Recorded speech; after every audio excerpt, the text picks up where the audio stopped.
Dalam segmen saling sanggah antar capres, saling buka dan menguliti terjadi seperti saat membahas penguatan demokrasi.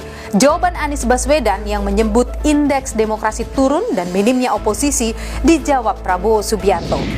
Mas Anies mengeluh tentang demokrasi ini dan itu dan ini. Mas Anies dipilih jadi gubernur DKI menghadapi pemerintah yang berkuasa.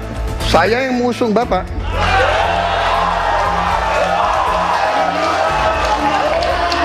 Kalau demokrasi kita tidak berjalan, tidak mungkin Anda jadi gubernur.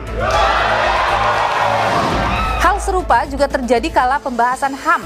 Terjadi perdebatan antara Ganjar Pranowo dan Prabowo Subianto kala Ganjar menanyakan kasus pelanggaran HAM berat dan pembentukan pengadilan HAM ad hoc.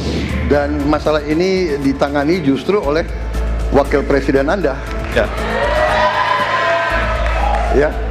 Jadi apalagi mau ditanya kepada saya? Saya sudah menjawab berkali-kali, ada rekam digitalnya. Saya sudah jawab berkali-kali.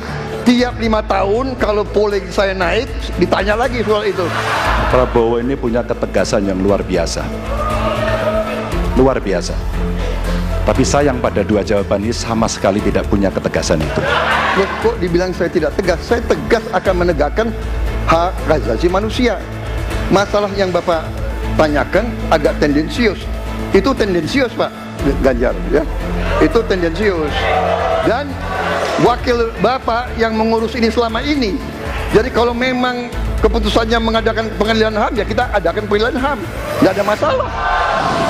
Sementara Capres Anies Baswedan bertanya pada Capres Ganjar Pranowo terkait dengan penanganan KM50 atau kasus KM50 dan Kanjuruhan yang dinilai belum memenuhi rasa keadilan. Dua isu itu menjadi public talks.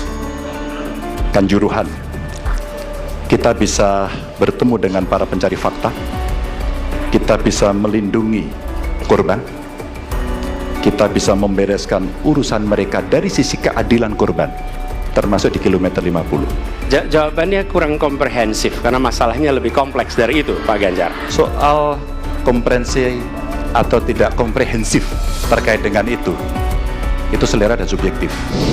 Perdebatan panas juga terjadi, saudara, antara Prabowo Subianto dan Anies Baswedan kala Prabowo Subianto menanyakan kepada Anies Baswedan soal penanganan polusi udara Jakarta yang dianggap tak selesai. Angin itu bergerak dari sana sini. Ketika polutan yang muncul dari pembangkit listrik tenaga uap mengalir ke Jakarta, maka Jakarta punya indikator, karena itu Jakarta mengatakan ada polusi udara. Kalau kita dengan gampang menyalahkan angin, hujan dan sebagainya, ya mungkin tidak perlu ada pemerintahan kalau begitu, ya. Debat makin panas kala Capres Ganjar Pranowo menanyakan kepada Prabowo Subianto soal putusan Mahkamah Konstitusi. Apa komentar Pak Prabowo terhadap putusan MK yang melahirkan MK-MK itu? Saya kira mengenai Mahkamah Konstitusi, aturannya sudah jelas. Kita juga bukan anak kecil. Rakyat kita juga pandai. Rakyat kita lihat, rakyat kita tahu. Mas Ganjar, kita tahulah ya bagaimana prosesnya, ya. Yang intervensi siapa? Ya kan? Yang intervensi siapa? Tapi intinya adalah kita tegakkan konstitusi, kita tegakkan undang-undang. Ada hal menarik terjadi kala Prabowo Subianto menjawab pertanyaan soal putusan Mahkamah Konstitusi. Cawapresnya Gibran Rakabuming Raka nampak bereaksi dan seperti memberikan instruksi pada pendukungnya.